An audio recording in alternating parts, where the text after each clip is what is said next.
प्रिय विद्यार्थियों, आज हम भूगोल विषय में बीए पार्ट फर्स्ट में प्रैक्टिकल में जो हमारा टॉपिक चल रहा है उसमें आज हम तुलनात्मक मापक का अध्ययन करेंगे। यह एक ही स्थान पर खींचे गए साधारण आलेखी मापक है जिसमें एक से अधिक माप प्रणालियों में दूरियां प्रदर्शित की जाती है। इसका प्रचलन प्रथम विश्व युद्ध से हुआ जब अमेरिका में ब्रिटेन की सेनाओं को युद्ध हेतु फ्रांस जाना पड़ा। सैनिकों की सुविधा के लिए उन्हें ऐसे मानचित्र दिए जाते थे जिन पर तुलनात्मक मापक बने रहते थे, जैसे मील तथा किलोमीटर, मीटर तथा गज आदि में दूरियां अंकित होती थीं।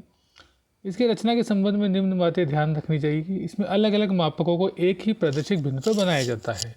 दोनों मापकों की इकाइयों का शून्य चिन्ह ऊर्ध्वाधर रूप से एक सीधी रेखा में स्थित होना चाहिए। मापक रेखा के ऊपर की ओर एक माप इकाई अंकित की जाती है तथा नीचे की ओर दूसरी माप इकाई लिखी जाती है। शेष रचना विधि साधारण मापक की रचना विधि के समान है। जैसे कि हम उदाहरण के रूप में देखें कि गज एवं मीटर पढ़ने के लिए प्रदर्शक भिन्न 1:7200 पर एक तुलनात्मक मापने की रचना कीजिए। तो अब इसमें दोनों हम अलग अलग ज्ञात करेंगे, गज पढ़ने हेतु और मीटर पढ़ने हेतु। अब गज पढ़ने हेतु में 1:7200 का मतलब है कि मानचित्र पर 1 इंच की दूरी प्रदर्शित करती है धरातल पर 7200 इंच की। अब हम इसको गज में चेंज करेंगे तो मानचित्र पर 1 इंच की दूरी प्रदर्शित करेगी 7200 इंच बटा 36 इंच बराबर 200 गज। तो जैसा कि पहले बताया था कि मानचित्र में इंच के लिए 6 इंच की दूरी प्रदर्शित करते हैं, तो 6 इंच की दूरी प्रदर्शित करेगी 200 × 6 बराबर 1200 गज। अब इसी प्रकार हम मीटर पढ़ने हेतु बताएंगे तो मानचित्र पर 1 सेंटीमीटर की दूरी प्रदर्शित करेगी धरातल पर 7200 सेंटीमीटर। अब हम इसको मीटर में चेंज करने के लिए 7200 में 100 का भाग लगा देंगे तो 72 मीटर आ जाएगा। और जैसा कि पहले बताया था कि 15 सेंटीमीटर की दूरी के प्रदर्शित करते हैं तो 72 × 15 बराबर 1080 मीटर। अब चूँकि 1080 मीटर सुभाज्य संख्या नहीं है, मतलब बराबर भागों में नहीं बांट सकते हम, और हम एक पूर्णांक संख्या लेंगे, जैसे 1000 मीटर का ले लेंगे। तो अब जैसा कि पहले हमने निकाला 1080 मीटर के द्वारा क्या प्रदर्शित किया जाता है, 15 सेंटीमीटर को। तो 1 मीटर के लिए 15/1080 सेंटीमीटर। और अब जैसे हमको 1000 के लिए निकालना है तो 15/1080 × 1000 बराबर 13.9 सेंटीमीटर। तो यानी कि अब हम गज प्रदर्शित करने के लिए 6 इंच और मीटर प्रदर्शित करने के लिए 13.9 सेंटीमीटर लंबी रेखा खींचेंगे। दोनों के बाएं छोर का पहला भाग या 0 एक की लंब रेखा से प्रारंभ होगा और गज वाली मापनी को 6 भागों में और बाएं भाग को 4 भागों में उप विभाजित करेंगे।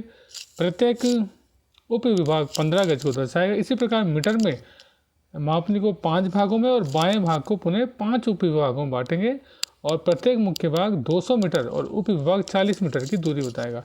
लेकिन जैसा कि चित्र में दिखाई दे रहा है, दोनों में 0 है, जो शून्य प्रदर्शित है वो एक ही रेखा के द्वारा प्रदर्शित किया जाएगा।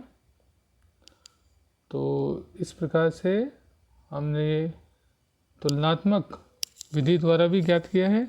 अब हम एक दूसरा उदाहरण लेते हैं। प्रादेशिक बिंदु की 1:10 लाख पर किलोमीटर और मील पढ़ने के लिए तुलनात्मक मापनी बनाइए। तो किलोमीटर पढ़ने के लिए 1 सेंटीमीटर बराबर 10 लाख सेंटीमीटर।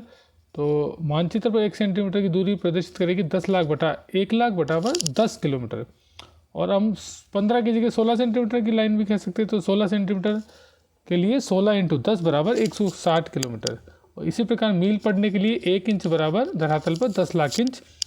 10 लाख में 63,300 को 360 का भाग लगा के तो वो मील में निकल जाएगा। तो हम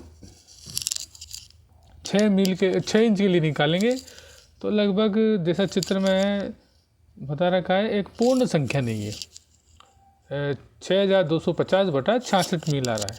तो इसके निकट भाज्य संख्या है 100 मील की दूरी। तो अब हम ले लेंगे 6250/66 मील प्रदर्शित करती है मानचित्र पर 6 इंच को, तो एक प्रदर्शित करेगी 6 × 66/6250 और 100 मील के लिए 6 × 66 × 100/6250 बराबर 6.3 इंच।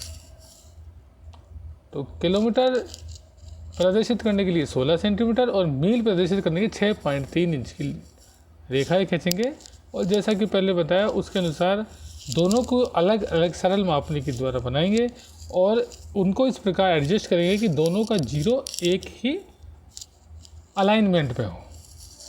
धन्यवाद। नेक्स्ट अगले लेक्चर में।